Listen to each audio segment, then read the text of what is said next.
I'm loving this conversation. We would need like just 1 hour specifically talking about this scene. I have a blog. It's called The Emerging VC. You can look it up, Alejandro Gomez, Emerging VC in Medium. Plug that. And I talk about this, but to give some quick context, it's a nascent scene. So we had our first unicorn, and for the listeners that don't know what a unicorn is a startup that's valued over $1 billion, Billy. right?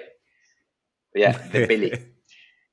Our first unicorn in Mexico happened in 2020. Like The that's first how one. the first the first unicorn in Mexico's history happened in 2020. It's called Kavak. Do you guys know Yeah. Carvana here in the United States? Yeah. Carvana. It's that, but for Latin America. And I'm gonna talk about it for a second because it's Hmm. fascinating, and then I'll get back to the how you can start business in Mexico and whatnot. But we are, when I say living and seeing history in the making, it's completely true. The United States, they have pioneered this. That's why we have Silicon Valley, right? It started in the 50s, 60s, what we know as venture capital Right. today, right? Yeah.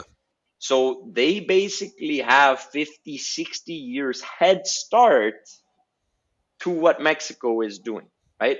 And that was actually my first blog post.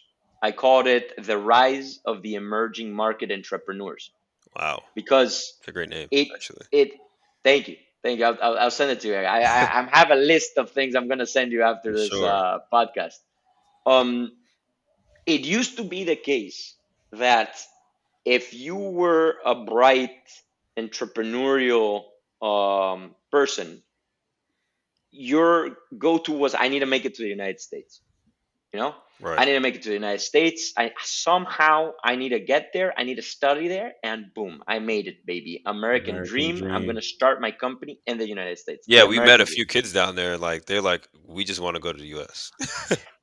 and it still exists. That's exactly the point. It's I think, and obviously, again, nuance. There's a lot of problems with the United States, but what you need to realize, and you start realizing when you travel, other countries have a lot more problems, Hmm. and it's a beacon. It's a beacon of wow, yes, but the economy, the fact that it's much easier to start a business, the fact that you don't have some of these social, cultural, economic problems, right?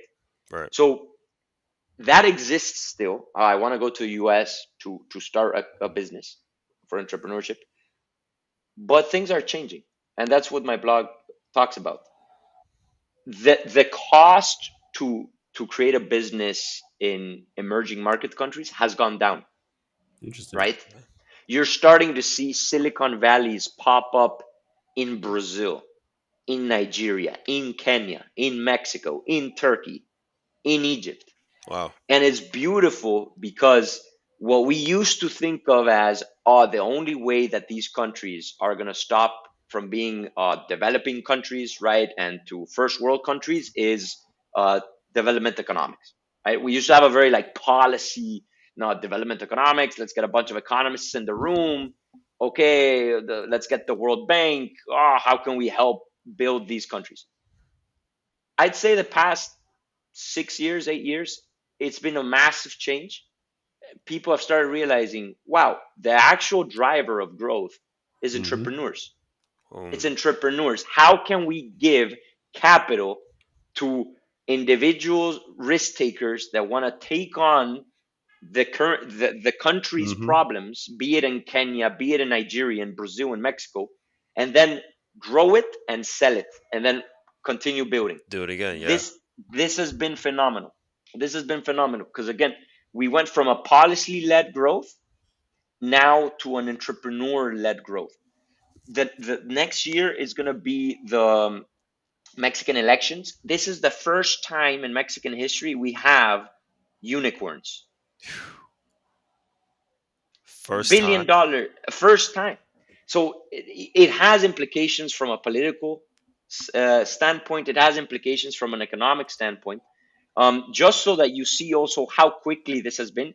The first unicorn was in Hmm. 2020. Now we have 15 unicorns. 2023, It's in 3 years, right?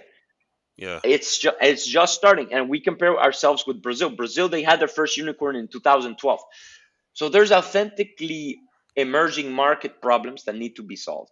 Yeah. There's authentic Mexico problems that need to be solved, and that's where answering your question comes in. I think these problems are going to be solved locally. Yes, Mm. right now a lot of these startups are Stanford grads, Harvard Business School grads, Wharton grads, etc., that are going back.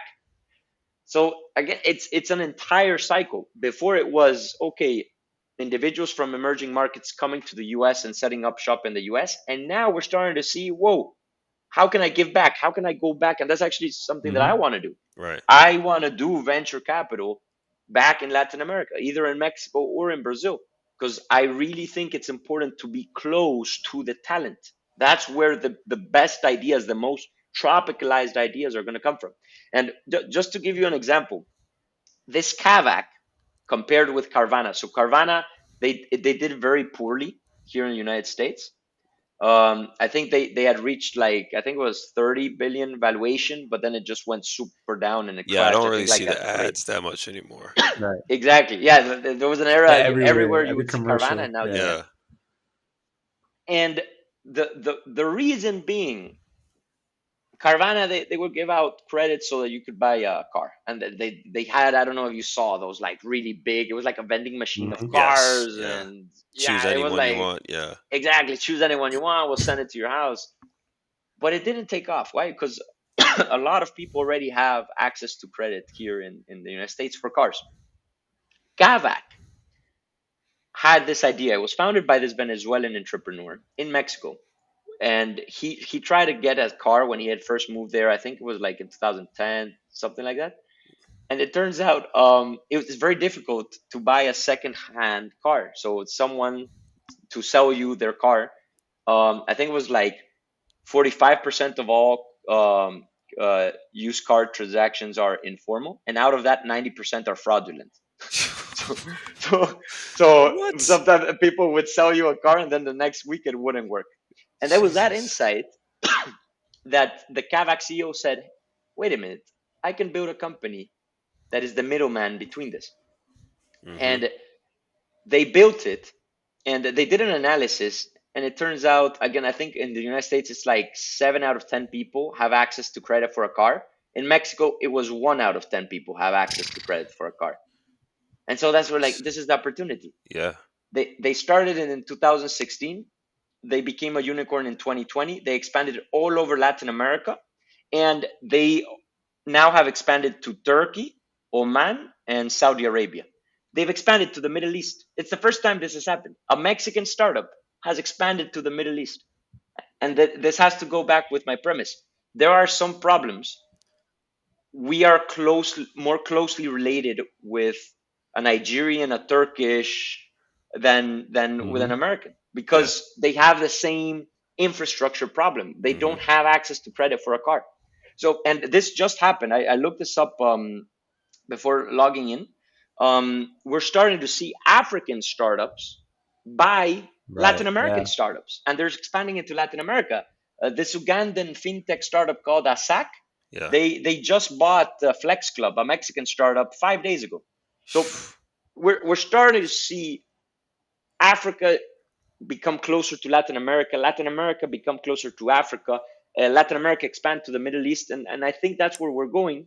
And going back to the question of, okay, can we start a business? Most definitely. I Mm-hmm. think there are these problems that you can start in Mexico, and either you can expand to other emerging markets, or even you can start in Mexico and then expand into the United States Latino Hmm. population.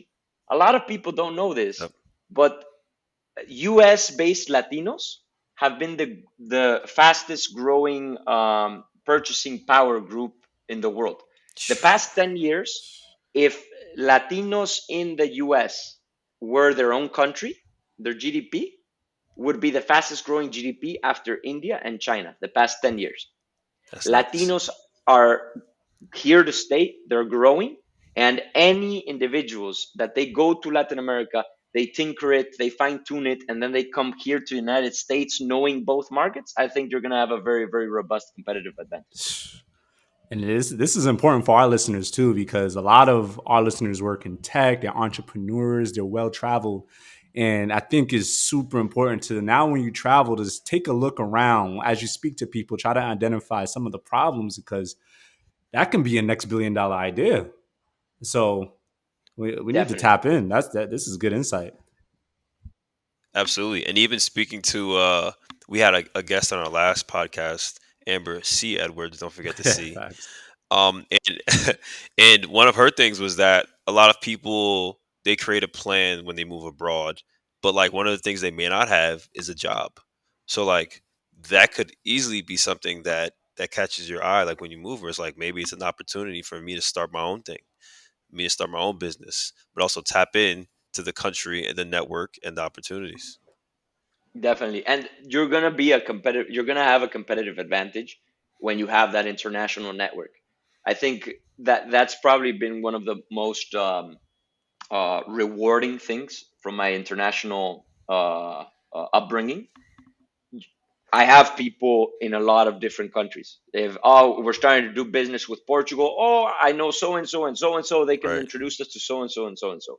We're planning on investing in this startup in Brazil.